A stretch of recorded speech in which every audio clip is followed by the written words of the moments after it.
On my wedding day, I was forced to wear a strange dress. It was so tight I could barely breathe. Everything was supposed to be perfect, until one of the guards hid a dagger inside my dress without anyone seeing. I was completely confused by it, but I would soon understand why. When the ceremony ended, the prince took me in his arms.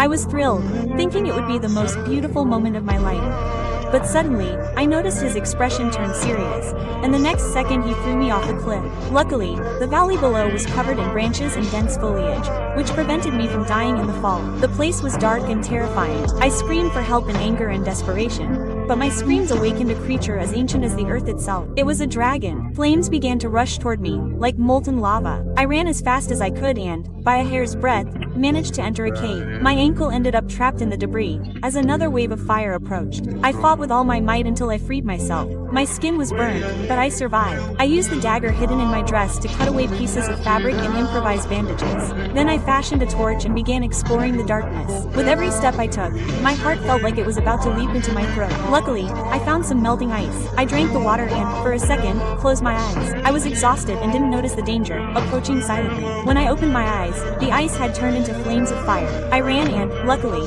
found a small passage that saved me from being burned alive. I happened upon an opening that led to the outside world. The walls were covered in sharp crystals, ready to cut me if I slipped.